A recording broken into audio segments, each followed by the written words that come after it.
Hi, and you know, I agree with what Paul Farrow said about getting information. You know, I think it's important to get information, and I think it was important for Commissioner Jasper to ask for it. Whether you need a board, resolution is immaterial to me. It's good for you to know the history of the golf courses, what they make, etc. The thing that really concerned me was kind of how it rolled out. You know, first Don Kao, I think I'm saying, I don't know if I was pronouncing his name properly. Suddenly there's an article there out of nowhere saying he'd be talking to a professor who said that, gee, your problems could be solved with affordable housing. You could get $64 million if you cut off some of Langara, and blah blah blah. And all of a sudden, Mr. Kao is saying we only made $1 million on golf courses last year. Then a few days later, the mayor says something in the paper. This is very worrying to me, and he says, well, yeah, that's interesting, but that's not my decision. That's the park board's decision. And then Commissioner Jasper, I'm sure, probably thought, well, people are coming to me now asking what's going on, and said, well, we better get some information. I don't, think there was any conspiracy, but it was odd the way it all kind of just rolled out, and it concerned me, and so that's why I'm here talking about it, because, the golf courses over the years have been the big cash cow for the park board. We spent $25 million on the golf courses starting about, 15, 20 years ago, because they were such a cash cow. And of course, golf then was extremely popular. Things go up and down, and we are subject to the vagaries of the weather. But in general, as Commissioner Jasper said, we gross $10 million a year, hoping to get about 2 to 3 on a good year back for netting. Last year, bad year. Really bad year. But we have funds, I think, stabilization funds in place for when that happens. But having said that, it's good to get all the information up front. I was just worried about the way it all started to happen.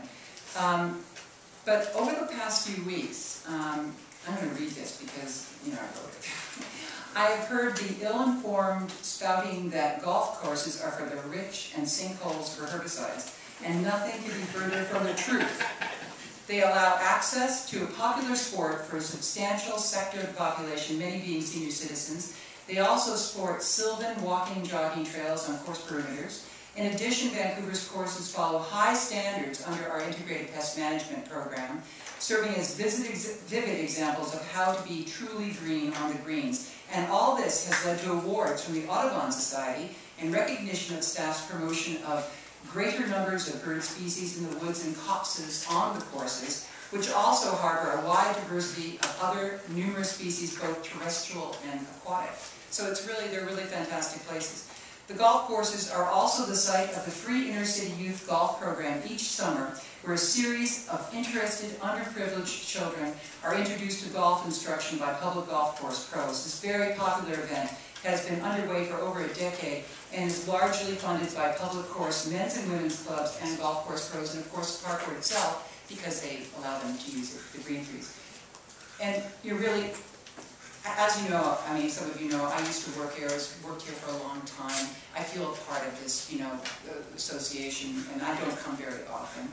I do not want to wear out my welcome.